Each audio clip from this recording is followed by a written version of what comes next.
It's summertime in the nation's capital, but there's still a ton of news coming out of the University of the District of Columbia. Today on Firebird Nation Sports Update, we'll visit with women's track and field head coach Alton McKenzie to hear about the NCAAs and the end of the women's track and field season. You'll also get to meet the new head coach for the Firebirds men's basketball team. He's a familiar face to the DC sports scene, so stay with us on Firebird Nation Sports Update to see who it is.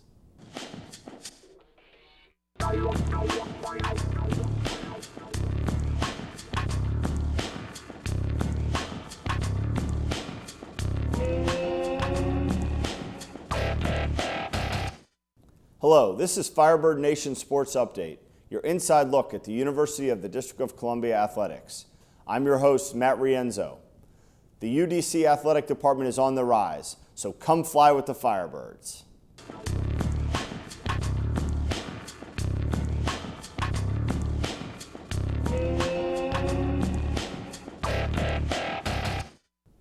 On May 22nd, the East Coast Conference held its annual Ecc Awards banquet in Long Island, New York. Several Firebirds took home prestigious awards, including UDC history professor Dr. Sandra Jowers-Barber, who earned the ECC Faculty Appreciation Award. University of the District of Columbia also boasted two Scholar Athlete Award winners in Miguel Uzcategui for men's tennis and Janelle Jr. for women's basketball. Meanwhile, senior Kristina Napividova of the women's tennis team took home the John Smiley Award, given to a student athlete who's overcome personal or physical challenges to pursue their athletic careers. Senior Mario Benegas of the men's soccer team was the recipient of the Excellence in Community and Character Award, the most prestigious award of the night, given to a student athlete who's distinguished themselves through positive actions and behaviors that are consistent with the NCAA Division II values. That's some impressive hardware. Great job, Firebirds. Switching now to women's outdoor track and field. At the inaugural East Coast Conference Outdoor Track and Field Championships, the UDC track squad finished as the runner-up for the ECC team title behind Georgian Court. Junior Kadian Jones went on to earn National Weekly Honorable Mention honors from the U.S. Track and Field and Cross Country Coaches Association for her performance in the East Coast Conference Championships. Jones fueled her team's runner-up finish with 3 individual titles in the 100-meter, the 200-meter, and the long jump. She was also a key cog in the 4x400-meter relay title, and she had 2 other point-scoring performances in the 400-meter and the triple jump, for a total of 40 individual points and 10 relay points. Jones would also later be named the ECC Championships Athlete of the Meet and the ECC Women's Track Co-Athlete of the Year. But the women's track action didn't end there. Junior Shauna K. Creary and the 4x400-meter relay team of Kadian Jones, Rochelle Nelson, and Simone Grant were selected as the participants in the 2013 NCAA Division II Women's Track and Field Championships in Pueblo, Colorado on May 24th and 25th. The second day of the competition was a historic one for the Firebirds, as Shauna K. Creary was able to score a personal best of 12.36 meters in the triple jump. With that effort, Creary became not only the first Firebird to compete in the triple jump in the NCAA's outdoor, but she also became the first Firebird All-American ever in that event. The 4x400-meter relay team had a courageous effort as well at the NCAAs, advancing to the finals, but a dropped baton set them back in the 9th spot in the finals. A great effort nonetheless by the women's track team. Now, even though it's summertime, we have some news from the hardwood that you're not going to want to miss. The University of the District of Columbia has announced that Mike Riley will be taking over as head men's basketball coach. Riley has a distinguished coaching resume, which includes more than 20 years as an assistant coach at Georgetown University.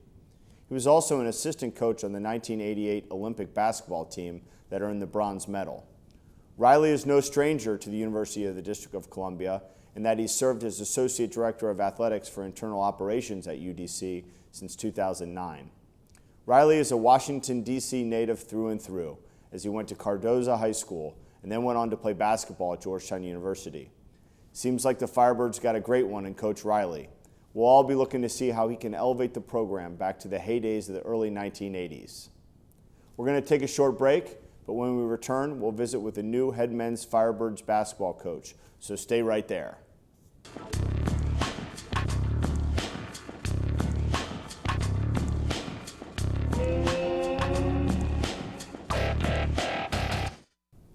We're now joined by the new head men's basketball coach at the University of the District of Columbia, Mike Riley. Coach, thanks for being with us today. Thank you for having me, man. First of all, congratulations on your new position. Thank you. I've been getting a ton of congratulatory notes and emails and calls, and so it's had 27 messages on my phone the other morning. It's amazing. There's a lot to go over and a lot to take in, I'm sure, your first few days on the job. We had a press conference the other day announcing the new position. What are your thoughts on everything that's been happening in the last week or so? Well, it's been great because the people here have been so kind. Patricia Thomas, Dr. Lyons, interim president, they've been great. You know, calls, receiving old friends, our college mates, high school, people in the area. It's just been great, but this will go away. And eventually, at some point in time, the honeymoon's over. Yeah, the honeymoon will be over, and we'll have to play the games at some point in time, show up and put a team together. And already I've started the formation of trying to put that together. So some of the honeymoon has gone away, but you know, you have to do these things. Now, in the opening, we talked about your coaching background. You were at Georgetown University for over 20 years as an assistant. You coached on the Olympic team. Correct. And at the high school level as well. Tell us a little bit more about your coaching background. Well, I mean, first started out coaching at Gonzaga, which, you know, is dear to my heart because it was the first place. You know, you remember where you got your first start. It was a JV team, and although it was serious, it was fun, and I was learning how to coach. And then Coach Thompson called, and I got an opportunity to go to Georgetown. And it was nothing like I ever thought it would be. I never thought that I would have as much input. I never thought that I would be involved as much. And I never thought I had to learn as much because, you know, if you play in a sport and you play lacrosse and you coach lacrosse, so, you know, you think you really know the coaching aspect of it, and you really don't. You really know, you know how, but you don't know why. And I think when you got to coach, I learned more why I had to do things. That's interesting. And let's talk about your D.C. roots. You're a Washingtonian to the core.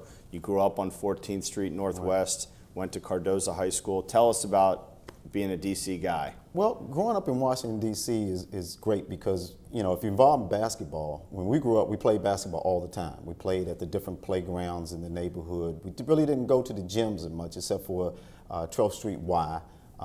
Which we played there, and then later on went to Jelliff Boys Club, which is not too far from here. But for the most part, everybody played on the playgrounds, and we grew up playing that. And we'd get together, and all my friends played basketball. So wasn't like a lot of diversity relative to sports, that we were playing soccer and baseball, and we basically played a lot of basketball. Although we did play football and baseball around, well, somebody's neighborhood that I won't mention right now, but we played there a lot. Now, how important is it to you to use those DC ties in your new position? It's very important. I've received a lot of calls from people saying, hey, Mike, I got some players for you. A lot of times you have to take it and evaluate it. You have to see if they're eligible with NCAA rules. And a lot of my friends, some of them, they don't understand NCAA rules. They just know they got a kid and he can play. But once you have to look at, obviously you have to look at the academics and look at the situation and find out if the kid wants to go to school. I mean, as opposed to, this is not professional sports. We go to school here and we do play basketball and we want to win. And I want those people to continue to call me, and maybe, you never know, something may pop up that's really, really good. Will recruiting DC student athletes be a point of emphasis for you? No question, because we're right here. It's no sense in me going to Chicago to recruit somebody when I can recruit the same type of person academically, socially, and basketball-wise right here in this area. And there's a lot of talent here, an awful lot of talent. That doesn't mean that I'm only recruiting exclusively Washington, D.C. players, but the area also. There's a lot of players here in this area. And when you start to recruit those student athletes, what's your message going to be to try and attract them to the university? I'll sell them on the school. I mean, we have a very, very good school, very diverse academic program and degree programs here. I think it's unlimited. You can, in some cases, make your own, and I don't think a lot of people are aware of that. I will also sell them on the city. The city is a great place to come if people from outside. But there's also a lot of people here that really don't know the city. I know a lot of people grow up in the suburbs and they really don't come to the city. City is a great place to be. I mean, just the museums to be able to be, and also job opportunities after you graduate. I know we've had in the athletic department, several students that have graduated and then stayed that was from outside the area in this area because they got jobs here. So they start out with internships and then graduate onto jobs. They start out with internships, which we do a great job of trying to get them internships, calling people and trying to get them internships with different organizations or wherever they want to work. And then they wind up getting a job there because they've done so well. Now, what type of basketball players, more specifically student athletes, are you going to be recruiting to come to UDC? Well, we want good people first, and then we want, from an athletic standpoint, I want to have some athletes because we plan to get out and we're going to press people and we're going to try to force our hand on them. You know, first year we may not be able to do as much what we would like to do because we may not have all the people, all the pieces. Hopefully we will, but if we don't, we'll make adjustments, and that's going to be the theme of what we do. We will adapt and adjust the whole process, the whole year. But hopefully we'll get some student athletes that can play. Now, switching back to more big picture, what made you want to be the basketball coach at UDC? Well, Matt, I never got away from basketball. You know, even with the coaches here, even the women's coach, you know, I said, oh, well, it's this, and we're drawing things, and the fire has always been there. I did, when I first came here, I had interest in trying to figure out what the other side was, the administrative side was. And I've had 4 years of that. So when, you know, Patricia, the athletic director, and I sat down and we talked about it, I was ready. It was a great time. I was ready to really get back into it. You know, last night when I went home and went to sleep after talking on the phone to some recruits and to some parents, you know, you say, wow, did I really get back in this? Because I fell asleep right away. Because mentally it's a challenge every time you're talking to people on the phone. But you get back in it. It's like working out. The longer you do it, the more you do it, you get back into the theme, the heart of it, and you start to do it, and it comes easier. So no, it was a great time to do it, and I'm going to enjoy it this time, and I'm going to enjoy it whatever the whole time. I'm going to take it in and enjoy it, and just sit back, try to get it done, and if it doesn't go exactly the way I want, because in coaching you never know which direction it's going, because you have casualties. You have casualties to injuries, you have casualties to knuckleheadism, you have casualties to, you know, people get homesick. So you have casualties, and in that you have to make an adjustment. So again, the theme is going to be adjust and adapt, and we'll see what we can go do. And as you're doing that, what's your hope over a 3-5 year period, what you can accomplish here? What are you trying to do? And prognosticators, they want to know that. I'm not going to be Joe Namath. I'm not going to say this is where we are. I do hope we can win games, and from there, if we can win games, then that means we probably have an opportunity to go to the tournament. If we can go to the tournament, we got a chance like everybody else to win it all. So yeah, that, but I'm not going to predict anything, Matt. I don't want this tape to come back to me and say, oh yeah, I remember when you said so. I don't want to do that. I prefer to say we're going to try to be good and try to do the best we can. So, you know, the men's basketball program has had some ups and downs as of late. A couple years ago, they had a very good season, more than 20 wins, made the NCAA tournament. Last year was definitely a regression. They went 6-20. There seems to be a pretty good core of student athletes that are available to come back. What do you think about next year and being able to pull together a team and a competitive team with a little bit, you know, a couple months till school starts? Right. Well, you know, we want to win, and that's first and foremost. We always want to win.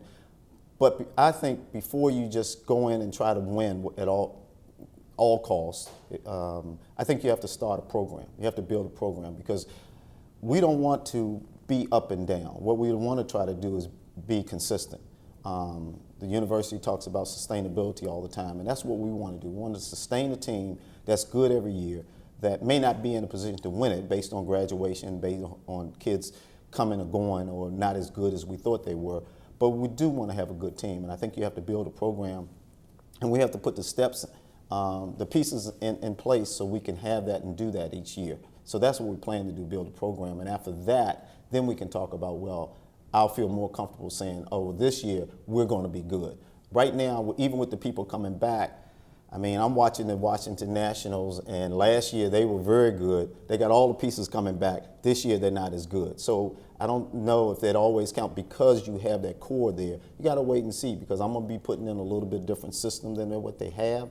And so based on those changes, we'll look and see whether or not they can, the theme, adapt and adjust. Now, you mentioned something earlier that really piqued my interest. You said, the full court press, and I think that style of play is something that people love to watch, and certainly the Georgetown days, 80s, 90s, that was a staple. Is that going to be the style of play? That's the style of play that I would love to play.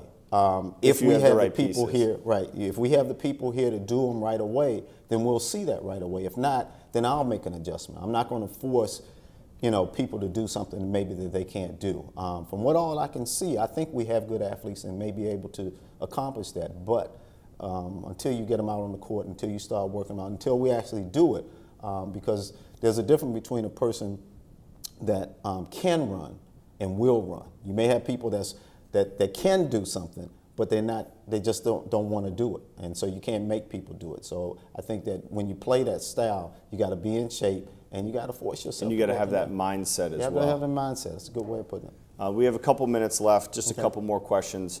You coached for many years under John Thompson Jr. at Georgetown, among other coaches that you've worked with. What are some of the things you learned from Coach Thompson, be it personal or professional, and how you're going to apply that to your own program? Well, we don't have enough time to talk about all the things I learned. We have 1 minute left. Right. The one thing that I will apply, that he is a very good listener, always been a very good listener. And what I will try to do is I will try to listen to assistant coaches, I will try to listen to the players, and I will try to listen to people around me on maybe things that I don't want to be saying, okay, this is the way we do and this is the only way we do. I just want to be able to listen to people. And Coach Thompson was a great, great listener. And that's what I meant earlier when I said that I never thought I would have the input that I have, because he would sit us in the office and he'd talk to us. And then a couple of days later, we're implementing something I may have said. And I said, wow, I didn't know, he wouldn't say, okay, we're going to do this. He would just go ahead and do it. And so from that standpoint, he was a great listener, and that's what I'm going to try to incorporate. And you mentioned in the press conference some of the other coaches that have been influential on you, but that you're going to try and make your own style, the Mike Riley program style. What is the Mike Riley system going to look like? Well, Lawrence Bradford, who went to school here, played here, and was my CYO coach. Harold Dean was my high school coach, and John Thompson, my college coach. And all three of them had good programs, and they were building from that. And that's what I want to do, is take a little bit from each one of them. If I had to pick one thing from each one of them, then I can incorporate my philosophy, what that philosophy would be. And just be true to yourself along the way, I imagine. Yes, indeed. That's the plan. No question about that. Well, Coach, that's all the time we have. Okay. Thanks very much for being with us. Congratulations again. I'm sure there's going to be great things to come on the hardwood for the Firebirds the upcoming season, so we'll look forward to watching the progress. So thanks very much for being with us. Thanks for having me, Matt. It's our pleasure. Okay. We're going to take a short break. When we return, we'll visit with head women's track and field coach Alton McKenzie.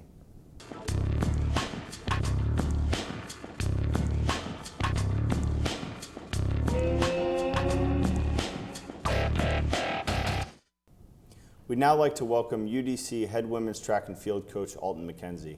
Coach, thanks for being on the show today. All right, thanks for having me, Matt. You're getting to be quite a regular on this show. I like it. I like it. It's a pleasure being here with you. Now let's recap for our viewers. In the wintertime, your team won the ECC championship for indoor track and field. Shauna K. Creary was named All-Everything Indoor Track and Field Athlete of the Year in the conference. She competed in the in the NCAAs. Now fast forward to this past spring, when you're going into the outdoor season. What was your thoughts going into the season, and what were your team's thoughts going in?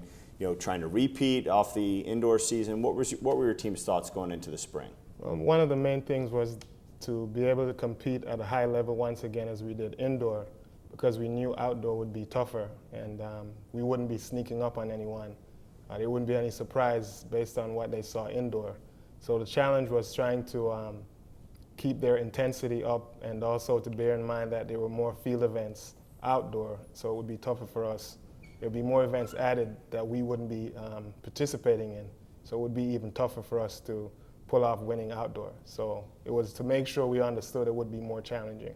And obviously field events are not our strong suit at UDC. Well, not the throwing events. Yeah, the jumping events, we're great at, the vertical jumps, horizontal jumps, but the throwing events, we didn't have as much strength as one of our top competitors. And that's a good segue to my next question. Georgian Court is very strong in the throwing events. Correct. You came in second at the ECC Championships for the outdoor season to Georgian Court.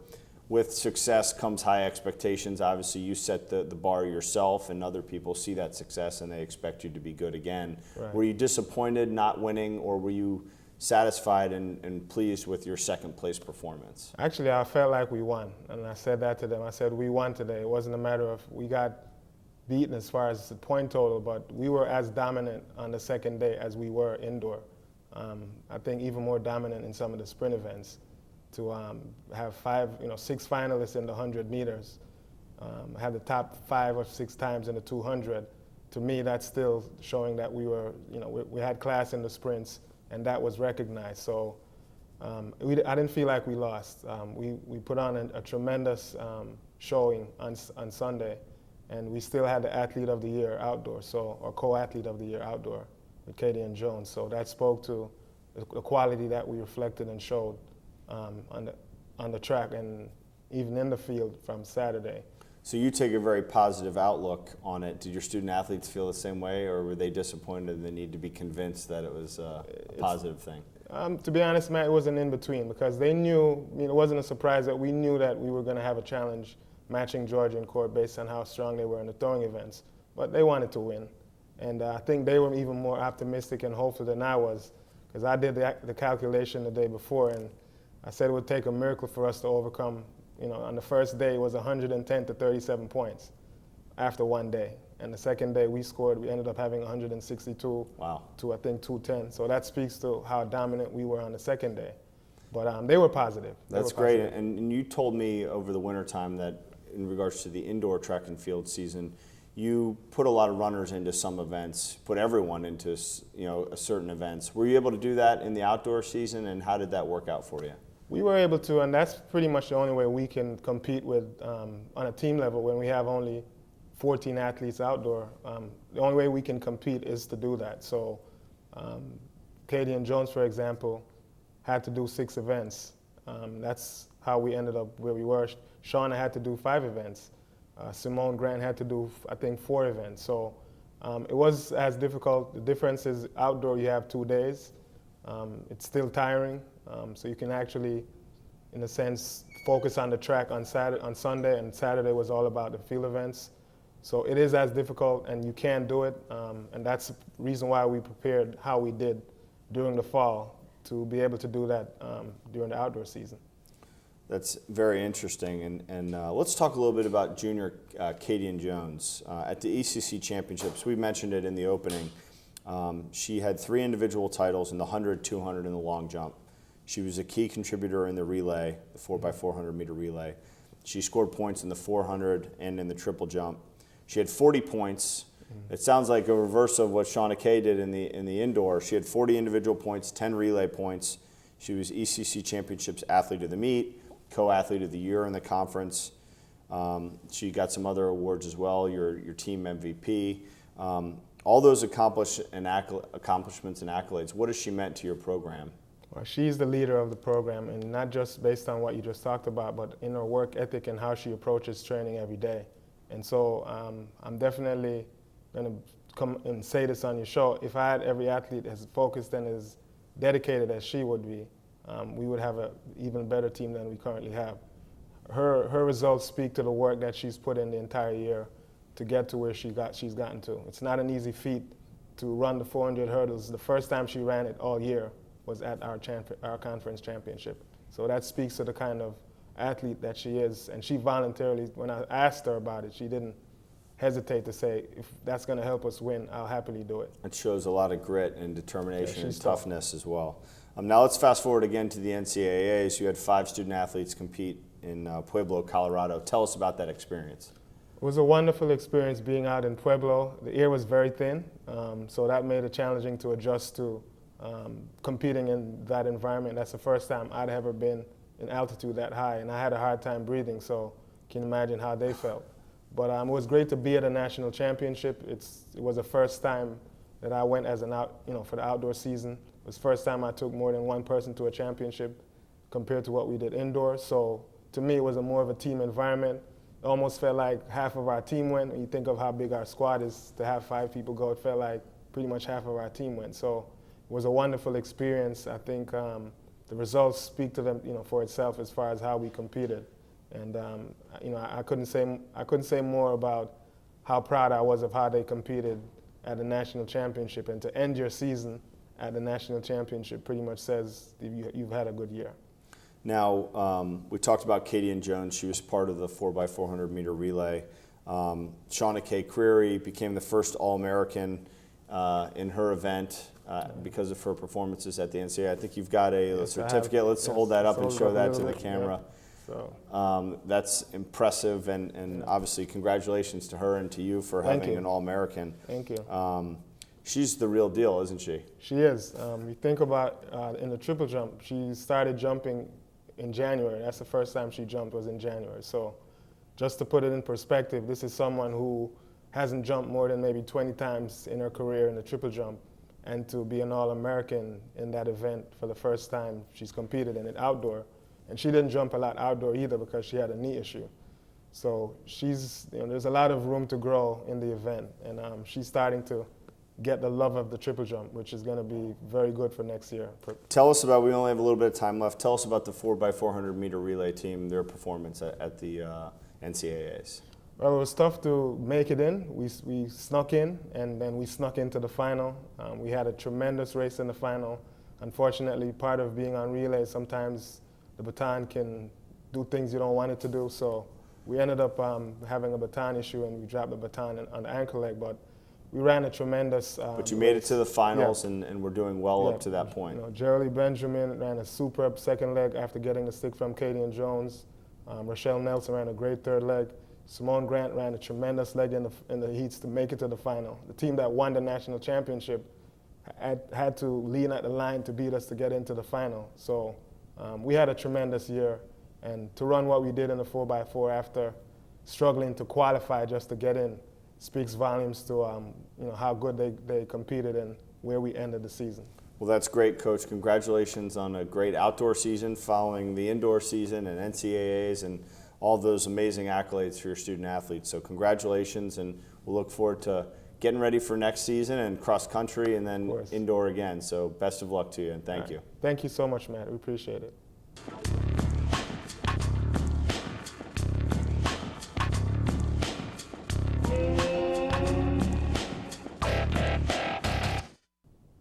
That's all the time we have today. I'd like to thank our guests, Firebirds' new head men's basketball coach Mike Riley and women's track and field coach Alton McKenzie. Please don't forget to follow Firebird Athletics on the web at udcfirebirds.com, on Twitter at UDCFirebirdFans, and on Facebook at UDC Athletics. Thanks for watching the Firebird Nation Sports Update. I'm your host, Matt Rienzo. The Firebird is rising in the nation's capital, and we're glad you're along for the ride.